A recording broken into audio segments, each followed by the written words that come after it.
Hey everybody, I've been getting a lot of questions lately about W-4s. So not to be confused with a W-2, which is your end of year tax statement from your employer, but a W-4 is the form that you fill out when you start working at a job and you elect how many withholdings you're going to have on your paycheck. So it also determines how much tax liability is going to be taken from your paycheck each week or each pay week for that matter. So some of the things that people ask me are, what should I withhold? And I can't really answer that because it's really dependent upon your personal situation. So the things that you should think about are really laid out on the W-4 itself. So if you actually read it, aside from looking at the bottom section, which is just the area that everybody looks at, there's a couple schedules at the top here and also on the second page that help you to figure out how much you actually should withhold. So the idea is that you want to withhold the appropriate amount so that you're not paying in or getting a huge refund at the end of the year. But on the flip side, if you want to get a big refund, you can also use these calculations to withhold more money and therefore get something at the end of the year.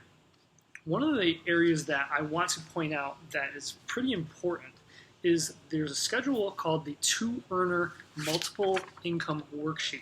So this really is important because what tends to happen is if you work 2 or 3 part-time jobs that aren't full-time and you're earning less than you would on a cumulative basis. So let's just say I'm working 2 part-time jobs and the amount of tax or income that's derived from one job is going to fall below the threshold of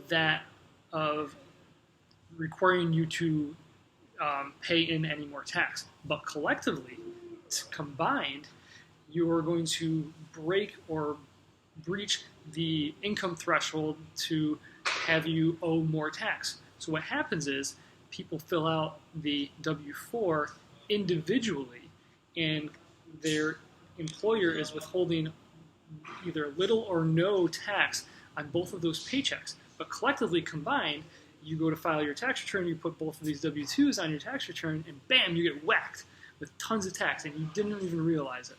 So that's something to think about, and make sure you pay attention to it. Like I said, it's very personalized to whatever your current situation is, so it's hard for somebody like me to say, do this or do that. I'd be very happy to help anybody complete a W-4. Also, I'm going to post right there a link to a website that TaxAct has provided that will allow you to play with those withholdings to see how much you anticipate getting on your tax return versus how much you want withheld from your paycheck. So you could see paycheck-wise what you'll earn each pay period versus what you'll get back at the end of the year. Very, very useful guide, and I highly recommend checking it out if you have any questions on this. That's all I got. So if you have any other items, please reach out to me, Justin at universalbookkeeper.com. All right, thanks.